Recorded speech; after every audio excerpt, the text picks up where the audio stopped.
శుభోదయం. స్కంధం ముగించే ముందు దశమ స్కంధం పూర్వభాగం చివరిలో ఇందులో చెప్పబడిన అన్ని ఘట్టాలను మరొకసారి గుర్తు చేస్తున్నారు పోతన గారు. దేవకీదేవి పెళ్ళి, ఆకాశవాణిని కంసుడు ఆలకించుట, అతడు ఉద్రేకపడుట, వసుదేవుని ప్రార్థన, యోగమాయ యొక్క మహిమ, బలరాముని పుట్టుక, బ్రహ్మ మొదలగు దేవతల యొక్క స్థుతి, శ్రీకృష్ణ భగవానుడు అవతరించుట,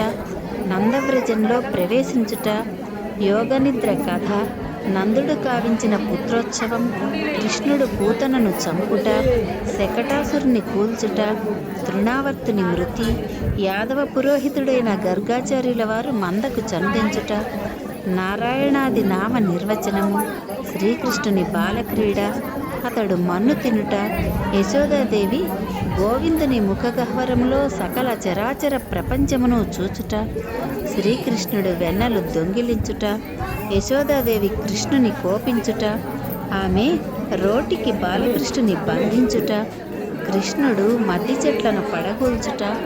అర్జున వృక్షములై ఉన్న నలకూబరుడు, మణిగ్రీవుడు అనే గంధర్వుల శాప విముక్తి,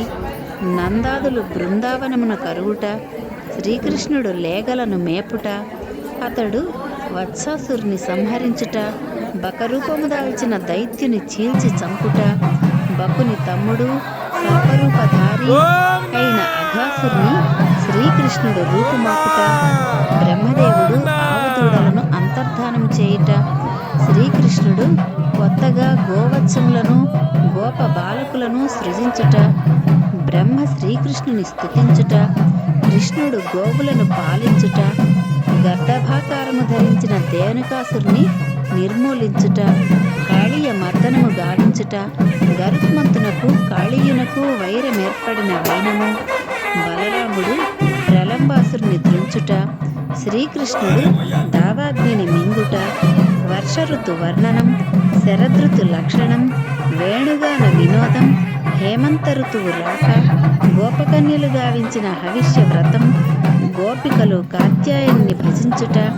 గొల్లెతల కోకలు కృష్ణుడు అపహరించుట, బ్రాహ్మణ పత్నులు తెచ్చి ఇచ్చిన అన్నములు స్వామి ఆరగించుట, వాసుదేవుడు ఇంద్రయాగము అనిపించుట, నందముకుందుల సంభాషణ, కృష్ణుడు గోవర్ధనగిరిని పెళ్లగించుట, ఇంద్రుడు రాళ్లవాన కురిపించుట,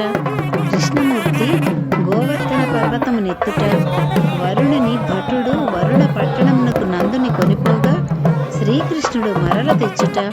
గోవిందుడు పిల్లన గ్రోవి నూదుట, గోపికలు మంద నుంచి వెడలి కృష్ణుని సన్నిధికి వచ్చుట, యమునా నదీ తీరమందలి వనములో శ్రీకృష్ణుడు విహరించుట, కృష్ణుడు అదృశ్యమగుట, గొల్లచేడియలు కృష్ణుని గానక విలపించుట, గోపికలు కృష్ణుని వెదకుట, గోపిక గీతలు, శ్రీకృష్ణుడు ప్రసన్నుడగుట, రాసక్రీడాభివర్ణనము, జలక్రీడాభివర్ణనము, సర్పరూపియగు సుదర్శనుడను విద్యాధరుడు శ్రీకృష్ణుని కాలితాపుతో స్వస్వరూపమును పొందుట, కృష్ణుడు కుబేర భటుడైన శంఖచూడనను గుహ్యకుని చంపుట, వృషభాసుర సంహారము, నారదుని మాటల వల్ల కృష్ణుని జన్మ వృత్తాంతమెరిగి కంసుడు దేవకీదేవులను బంధించుట, అస్యరూపధరుడైన కేసియను ధనుజుని శ్రీహరి వధించుట, నారదుడు గోవిందుని సంస్థించుట, వ్యోమాసురుని శౌరి సంహరించుట, అక్రూరుడు నందగోకులమును కోచుట, అక్రూర బలరామకృష్ణులు ముచ్చటించుకొనుట, అక్రూరుడు నందవ్రజం నుంచి కృష్ణ బలభద్రులతో మధురకు బయలుదేరుడ, అక్రూరుడు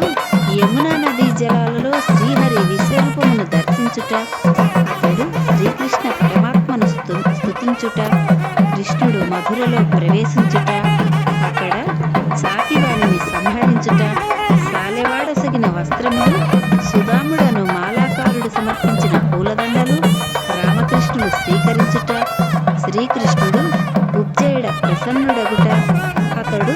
ధనుస్సాల కరిగి వింటిని విరచుట, కంసుడు చెడుకల గాంచుట, కువలయాపీడమనే ఏనుగును కృష్ణుడు చంపుట, కృష్ణుడు మల్లరంగములో ప్రవేశించుట, శ్రీకృష్ణ బలరాముడు చాణూరుడు ముష్టికుడు అనే మల్లులను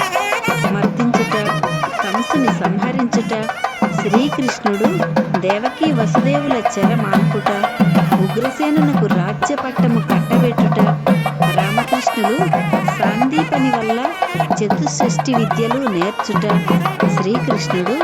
గురు అర్థమై యమపట్టణమైన సంయమని నగరమునకు పోవుట, యమునడిగి తెచ్చి రామకృష్ణులు సాందీపనికి అతని కుమారునసుగుట, ఉద్ధవుడు గోకులమును కూర్చుట, భృంగాపదేశము, శ్రీకృష్ణుడు కుబ్జ ఇంటి కరుగుట, హస్తినాపురమునకు అక్రూరుడు వెళ్ళి కుంతీదేవిని ఓదార్చుట, కంసుని పత్నులకు అస్థి ప్రాస్తి అనువారు తమ జనకుడగు జరాసంధునకు భర్తృరుణము తెలుపుట,